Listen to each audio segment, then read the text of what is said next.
ক্ষমতার চেয়ার আবার প্রদান করবেন।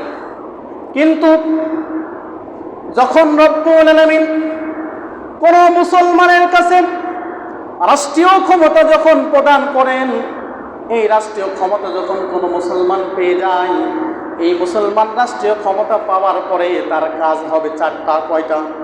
আরো জোরে বলেন কয়টা? সূরাতুল হজের 40 নম্বর আয়াতে কারিমা রব্বুল আলামিন বলতেছেন, الذين إن مكناهم في الأرض أقاموا الصلاة وآتوا الزكاة وأمروا بالمعروف ونهوا عن المنكر। سبحان الله।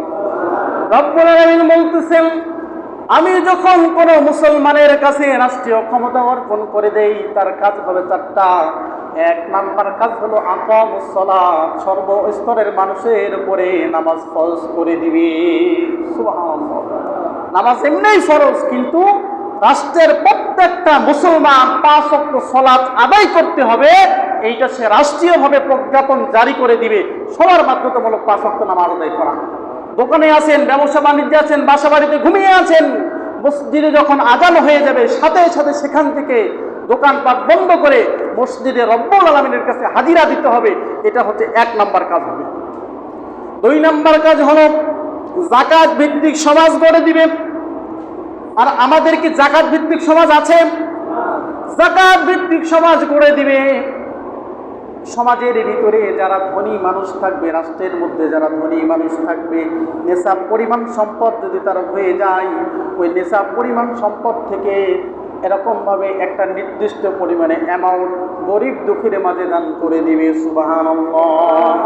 3 নম্বর কাজ হলো আমারু বিল মারুফ, সৎ কাজের আদেশ করবে, ন্যায়ের পক্ষে থাকবে, সৎ কাজে সর্বদা আদেশ করবে, ন্যায়ের পথে থাকবে, ন্যায়ের পথে চলবে, মানুষদেরকে ন্যায়ের দিকে আহ্বান করবে। আর এমন একটা সময় আমরা পার করেছি যেই সময় ন্যায়ের পক্ষে থাকা ছিল অত্যন্ত কঠিন। ঠিক না বেটি? আমার সামনে থেকে একজনকে অবৈধভাবে থাপ্পড় মেরেছে, চড় মেরেছে, ঘুষি মেরেছে, তুলে নিয়ে চলে গিয়েছে, আমি কিচ্ছু বলতে পারি নাই। 2 নম্বর কাজ হল 4 নম্বর কাজ হলো ওয়ানাহাউ আনিল মুনকার। 4 নম্বর কাজ হবে অসৎ কাজ থেকে মানুষকে ফিরিয়ে আনা। 4 নম্বর কাজ কি হবে? অসৎ কাজ থেকে ফিরিয়ে আনা। অথচ আমরা দেখেছি রাষ্ট্রীয় ক্ষমতায় মুসলমান থাকার পরেও এই 4টা কাজ কিন্তু করে নাই। করছে? 4টা কাজ কিন্তু করে নাই। 4টা কাজ যদি করত, আজকের এই 16 বছর নয়, 1 বছরের ব্যবধানে, 1 মাসের ব্যবধানে যদি রাষ্ট্রীয়ভাবে 4টা প্রজ্ঞাপন জারি করে দেওয়া হতো, বাংলাদেশে আর একটা বেনামাজি মানুষ খুঁজে পাওয়া যেত না। অসৎ কাজের নিষেধ যদি করত, অসৎ কাজের নিষেধ বলতে কি বোঝায়? আমরা দেখেছি মদের লাইসেন্সের জন্য আইন পাস করা হয়েছে। আইন পাস করা হয়নি? মদের লাইসেন্সের জন্য আইন পাস করা হয়েছে। পতিতালয়ের লাইসেন্স দেওয়া হয়েছে।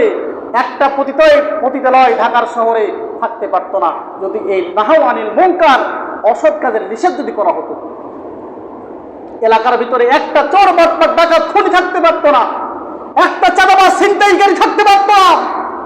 অথচ আমরা এমন সময় পার করেছি যেই সময় কুষ্টিয়া শহরের মধ্যে আপনি একটা দোকান যদি প্রতিষ্ঠিত করতে যাবেন, 1 শ্রেণীর আল্লাহর ওলিদেরকে কিছু হাদিয়া দেওয়া লাগতো। লাগে কি লাগে নাই? আমি গত বছর ডিসেম্বরে ঢাকাতে ছিলাম একটা কোর্সে। সেখানে ওই আপনার মারকাজুস সুন্নাহ মাদ্রাসার মুহতামিম শায়েখ আব্দুল গনি আল মুদিন সাহেব, তিনি বললেন যে আলামিন ভাই, এমন একটা শহরে থাকি, ঢাকা শহরে, নারায়ণগঞ্জের কাশপুরে। তো কাশপুরে বলতেছে এখানে যদি একটা দোকান করতে হয় তো ছাত্রলীগের ছেলেপিলেকে দোকান প্রতি 4 লক্ষ 5 লক্ষ করে টাকা দেওয়া লাগে, নতুবা তারা দোকান করতে দেয় না। শুধু তাই নয়, বলতেছেন যে একটা হোটেলের মালিক, একজন ব্যক্তি তার কাছে বাকি খাইতে খাইতে তার 20,000 টাকা মতো পাওনা হয়ে গেছে। তো এই 20,000 টাকা পাওনা আদায় করার জন্য এলাকার ছাত্রলীগের ছেলেপিলের কাছে গেছে যে ভাই, একটু ওই অমুকের কাছ থেকে 20,000 টাকা পাই, একটু টাকাটা আদায় করে দেন। তো ছাত্রলীগের ছেলেপিলে টাকা আদায় করার জন্য চলে গিয়েছে। দেওয়ার পরে বলতেছে, এই দাদা অমুক হোটেল আলা তোর কাছ থেকে 20,000 টাকা পায়, টাকা দেশ না কেন? বলতেছে, ভাই এখন আমার অভাব, টাকা আমি এখন দিতে পারছি না, টাকা অবশ্যই দিয়ে দেবো। 20,000 টাকা দেয় নাই।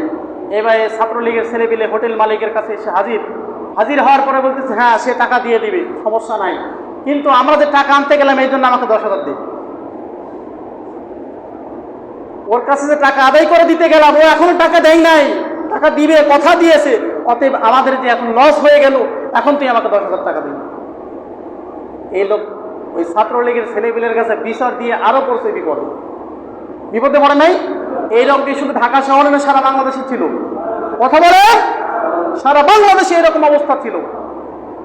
তাহলে তারা ক্ষমতার অপব্যবহার করেছে। আল্লাহ তাআলা বলতেছেন, তুতিল মুলকা মান তাশা, আমি রব্বুল আলামিন যাকে ইচ্ছা করি তাকে ক্ষমতা প্রদান করি, কিন্তু ক্ষমতার অপব্যবহার তারা করেছে। এবার লক্ষ্য করেন,